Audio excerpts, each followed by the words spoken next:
Mathilde Seigné, Cécile Tellerman et Olivier Marchal, nous avons la chance de vous recevoir aujourd'hui pour la sortie du film, du très beau film que j'ai vu tout à l'heure. J'ai quelque chose à te dire. Alors Mathilde, vous nous revenez avec ce film, après quelques mois d'absence pour cause d'heureux événements, votre fils Louis.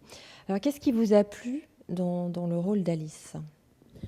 En fait, ce qui m'a plu, bon, le rôle évidemment, mais c'est vrai qu'on avait déjà fait un premier film ensemble qui est Tout pour plaire. Oui, en 99, c'est ça ? Oui, je crois. En 2005. Le rôle de Juliette. Voilà. Le rôle de Juliette. Le cachet dit Olivier Marchal, qui est pénible. C'est dur de faire une promo avec Olivier. Mais en fait, c'était une amitié qu'on a tissée et que c'était pour moi une évidence de retravailler avec Cécile. Après, il est évident que si le rôle ne m'avait pas du tout plu, j'aurais pas retravaillé sur le film. Et ce qui me plaisait chez Alice, c'était effectivement son côté comme ça, rebelle. On vous retrouve ? Oui, d'abord on me retrouve. Et puis moi, j'adore elle mêle, c'est le personnage qui met le doigt sur là où ça fait mal. Regardez Fabienne. Aïe, aïe, aïe, Fabienne. À toi, mon chéri. Et donc voilà, donc je trouve que c'est tout à fait moi dans la vie. Mais vous êtes bouleversante dans ce film, vous irradiez, non mais sincèrement c'est vrai. Ah bah c'est gentil. Et vous faites un duo avec Olivier exceptionnel, assez inattendu aussi. Oui, c'est un couple nouveau. Absolument, mais vous allez très très bien ensemble. Vous allez très bien ensemble. Bah, c'est gentil, ouais. Et alors dans ce film, des thèmes assez forts sont abordés. La famille, l'amour, la réconciliation entre les générations, le fait qu'il n'y a pas de fatalité, parce que moi j'ai eu peur à la fin pour vous. Hein. Je me suis dit, aïe, aïe, aïe, aïe. Quand j'ai vu la moto partir, je me suis dit, aïe, il va mal finir. Et puis, bon, heureusement, ça finit bien. On a envie que ça finisse bien, ce film. Et puis, la mort aussi, qui est quand même évoquée. Donc, vous avez repris tous ces thèmes forts. Et je dois dire que ça interpelle forcément le spectateur, puisqu'on se retrouve forcément dans un des thèmes.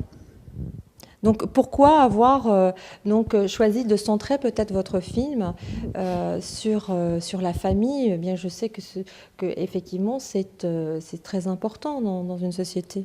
C'est le socle.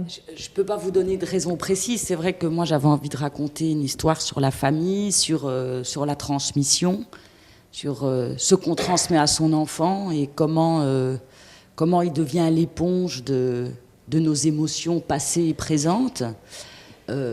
Qu'est-ce qu'il reçoit inconsciemment et comment il finit par bâtir sa vie et par reproduire ou pas ce qu'on lui a transmis. Ça m'a toujours intéressée. Aussi parce que je suis parent. Alors c'est vrai que dans le film, je situe plus le niveau de conflit entre ma génération et la génération de mes parents. Mais c'est vrai que ça se refera avec ma fille, très probablement dans une génération future. Il y a toujours un moment où on doit faire le tri dans ses valeurs et dire qu'est-ce que je lui transmets, qu'est-ce que je veux lui transmettre et qu'est-ce que je lui transmets alors que ça, j'ai pas forcément envie qu'elle soit comme ça là-dessus et puis ça passe quand même. Est-ce que vous êtes inspiré de votre propre expérience ? Écoutez, moi, j'ai pas, évidemment, à ma connaissance, de secret de famille dans ma famille, ce qui ne veut pas dire qu'il n'y en a pas. Sur cette envie de réconciliation, de faire la paix, de laisser tomber un certain nombre de choses parce que les manques ou les privations qu'on a eues, on les a eues et c'est trop tard et qu'à un moment, si on veut aller de l'avant, on ne peut pas toujours traîner des vieilles choses. Et puis de se dire que voilà, moi j'ai 44 ans, il y a un moment où dans l'histoire, le cycle s'inverse, où les parents deviennent plus âgés, on prend plus conscience qu'un jour ils ne seront plus là. Et peut-être que j'ai eu plus envie, enfin, de les voir comme ils sont et de réécrire l'histoire d'une façon positive, là où, quand on est jeune, on peut la voir de façon négative, voilà. Alors justement, vous me faites rebondir sur une phrase très forte que vous faites dire par Mathilde. Vous dites à un moment, on est là pour aimer les gens tant qu'ils sont en vie, quoi, une fois qu'ils sont morts. Tant qu'ils sont vivants, il faut les aimer, après voilà. C'est trop tard. Absolument, mais cette phrase elle est très forte parce que vous balancez ça avec votre naturel et c'est vrai que là aussi on s'arrête sur cette phrase. Parce qu'on ne s'en rend pas compte finalement, dans la société dans laquelle on vit, on est toujours en train de courir, en train de mettre des choses de côté, puis finalement, c'est ça l'essentiel de la vie. Mais on s'en rend compte qu'une fois quand il est trop tard. Je pense qu'en fait, du temps du vivant des gens, ce qui est complètement une aberration, mais c'est mon point de vue, enfin, ce que j'ai constaté depuis presque 42 ans, c'est que en fait, les gens ne se parlent pas.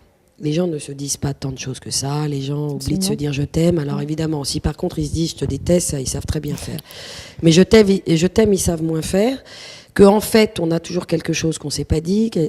Et c'est vrai qu'au fond, une fois qu'on est proche de la mort, combien de fois on entend ou des amis ou des gens dans la famille se dire tiens, mon père sur son lit de mort m'a dit qu'il m'aimait. Attendre de mourir, de crever, de finir dans un trou ou ailleurs d'ailleurs, ça dépend de dire je t'aime, je vois pas l'intérêt de la vie. Je vois pas l'intérêt de la vie, moi, personnellement, si on ne se dit pas les choses. Alors évidemment, se dire les choses, c'est toujours compliqué, parce que c'est prendre un risque. Moi, je suis quelqu'un je suis dans le oui-dit, ce qui a toujours gonflé ma mère, qui m'a dit oui, enfin, tu ferais mieux de la clapper. Bon.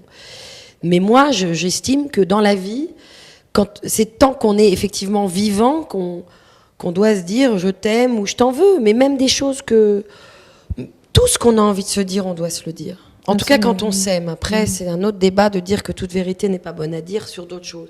Mais quand on aime les gens, il faut vraiment sauver ça de son vivant. Voilà. Donc c'est vrai que cette phrase, bah oui, maman, c'est quand ils sont vivants qu'il faut le lui dire et pas quand ils sont morts. Parce que quand ils sont morts, ils s'en foutent. Mais bien évidemment qu'ils s'en foutent. Je vais interroger un petit peu Olivier quand même. Je vais le faire travailler. Si. Vous allez voir. Si, parce que je vous ai retrouvé encore dans un rôle de flic, mais super sympa, super adorable.